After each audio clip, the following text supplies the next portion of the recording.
Hello dear students, welcome back to my channel physics SPC. Electrostatics का एक अच्छा question. If a charge is shifted from high potential to region to low potential region, the electric potential energy charge choice करके सोल्यूशन। अच्छा question है काफ़ी। पहले तो इलेक्ट्रिक फील्ड की इटरेशन जो होती है, ये इलेक्ट्रिक फील्ड की इटरेशन है, वो high potential to low potential होती है। और आपका जो चार्ज पार्टिकल है जो मूव शिफ्ट हो रहा है वो हाई पोटेंशियल रीजन से लो पोटेंशियल रीजन में शिफ्ट हो रहा है। तो मान लो कि आपका कोई चार्ज है यहाँ क्यू, और ये शिफ्ट हो रहा है इधर की तरफ, ठीक है, लो पोटेंशियल रीजन की तरफ। ये इनिशियल पॉइंट हो गया और ये वाला फाइनल। तो देखो ये हाई पोटेंशियल है, ये लो पोटेंशियल है। इसका मतलब V I is greater than V F, ठीक है। अच्छा, अब हमें एक फॉर्मूला याद होना चाहिए, delta V change in potential या potential difference is equal to change in potential energy upon moving charge equal to, देखो डेल्टा यू जो होता है वो माइनस के बर्डन बाई कंजर्वेटिव फोर्स होता है ये। और यहाँ पे इलेक्ट्रोस्टैटिक फोर्स और कंजर्वेटिव फोर्स है, इसीलिए माइनस का work done by electrostatic force divide by Q not. यहाँ पे ये मूविंग चार्ज होता है, ठीक है। अच्छा, इफ अगर change in kinetic energy zero, that means charge particle को, इस जो चार्ज पार्टिकल है ये क्यू नॉट, इसको वेरी स्लोली मूव कराएं, बहुत बहुत धीरे मूव कराएं, तो उस वाले केस में चेंज इन का एनर्जी जीरो होगी। और डब्ल्यू इलेक्ट्रोस्टैटिक फोर्स माइनस का होगा डब्ल्यू एक्सटर्नल फोर्स के बराबर होंगे ये, इसीलिए यहाँ लिख सकते हैं W external divide by Q not. ये फॉर्मूला हमें पहले इस तरह से याद होना चाहिए। अब क्योंकि हमें पोटेंशियल एनर्जी के बारे में बात पूछ रहा है और डेल्टा वी पोटेंशियल डिफरेंस के बारे में जानकारी है, तो सीधा सीधा इसको ले लीजिए। Delta U is equal to Q naught, delta V change in potential है, that means final potential minus initial potential. ये फॉर्मूला आ गया। इसमें ये जो लेते हैं ये मूविंग चार्ज होता है, जिस चार्ज को आप मूव करा रहे हो, टेस्ट चार्ज बोल सकते हो, या मूविंग चार्ज जिस चार्ज को आप मूव करा रहे हो। दूसरी बात, ये विद साइन लिखा जाता है। कैसे लिखते हैं इसको? विद साइन, ठीक है। अब यहाँ पे इंपॉर्टेंट क्या है, इसमें कई क्वेश्चन हैं अलग अलग जगह, अलग अलग जगह पे बच्चे कंफ्यूज हो जाते हैं उसमें। पहला, यहाँ पे देखो ये चार्ज बोला है। अब एक क्वेश्चन में चार्ज बोला गया, दूसरे क्वेश्चन में यहाँ पे पॉजिटिव चार्ज बोल दिया गया है, तीसरे क्वेश्चन में यहाँ पे नेगेटिव चार्ज बोल दिया गया है।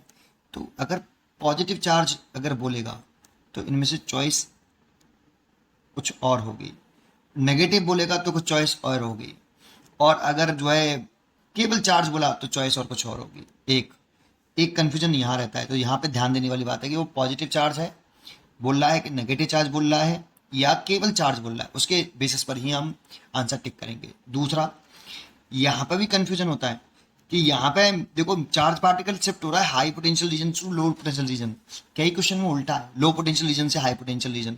यहाँ पे बच्चे कंफ्यूज हो जाते हैं, एक क्वेश्चन को देख लेते हैं सॉल्यूशन वहीं से, फिर दूसरे में देखते हैं वो उल्टा कर देता है। वो उल्टा नहीं होता है, इस पर भी ध्यान दीजिए आप, रटिए मत क्वेश्चन को, ठीक है। इन दो पॉइंटों पे ध्यान देना। जैसे मैं अब इस क्वेश्चन के बेसिस पे करूँ तो क्या लिखूँ, देखते हैं आगे। तो देखो, इफ यहाँ पे मेरे को चार्ज कहा है बेटा, अब चार्ज तो पॉजिटिव भी हो सकता है और नेगेटिव भी हो सकता है, इसीलिए मैं इसके आंसर पे बेसिस पे कहूँ कि जो चार्ज है क्यू नॉट, अगर ये पॉजिटिव है तब मैं आंसर देता हूँ क्या होता है। तो मैं इस डेल्टा यू को लिख सकता हूँ final potential energy minus initial potential energy, और इसको मैं मूविंग चार्ज को पॉजिटिव ले लेता हूँ, वी एफ माइनस वी आई।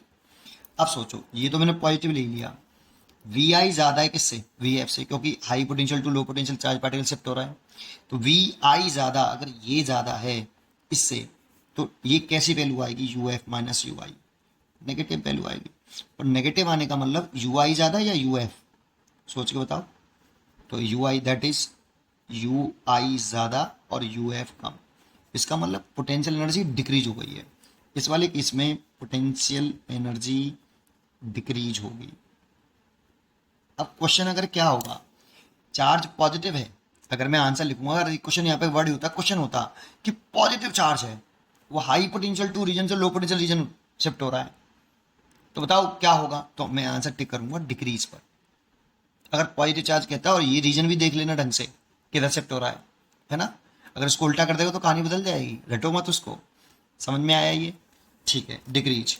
लेकिन यहाँ पे मेरे को चार्ज बोला है बेटा, तो नेगेटिव चार्ज भी तो हो सकता है। इफ क्यू नॉट अगर चार्ज नेगेटिव, तो U F minus U I is equal to minus K Q naught V F minus V I. अब वी आई ज़्यादा वी एफ से, तो ये नेगेटिव आएगा, और नेगेटिव नेगेटिव द्वारा से कैसे हो जाएगा positive, you F minus U I that is. अब के यू आई पॉजिटिव आ रहा है तो यू आई छोटा है, यू एफ ज़्यादा है, तो मतलब पोटेंशियल एनर्जी बढ़ गई है, इसमें पोटेंशियल एनर्जी इंक्रीज। अब क्योंकि मेरे को क्वेश्चन में नहीं बताया गया कि चार्ज पॉजिटिव है नेगेटिव है, अगर बताया जाता कि नेगेटिव चार्ज है तो मैं टिक करता पोटेंशियल एनर्जी इंक्रीज पर, बताया जाता कि पॉजिटिव चार्ज है तो मैं टिक करता पोटेंशियल एनर्जी डिक्रीज पर, लेकिन बताया नहीं है तो चार्ज पर डिपेंड करता है कि वो पॉजिटिव होगी, इंक्रीज होगी या डिक्रीज होगी, इसीलिए मैं टिक करूंगा सी पर, मे इंक्रीज और डिक्रीज। इसीलिए क्वेश्चन को ध्यान से जरूर पढ़िए कि क्वेश्चन में क्या सेंटेंस बोल रहा है। समझता हूँ कि आपको मैं समझा पाया हूँ। पढ़ते रहिए, ये कई क्वेश्चंस हैं। अब एक क्वेश्चन को कहीं से देख लेते हैं यूट्यूब से, फिर दूसरा क्वेश्चन जब कोई कराता है तो उसमें हम कंफ्यूज हो जाते हैं, तो कंफ्यूज होने की ज़रूरत नहीं है। पढ़ते रहिए और खुश रहिए। Thank you.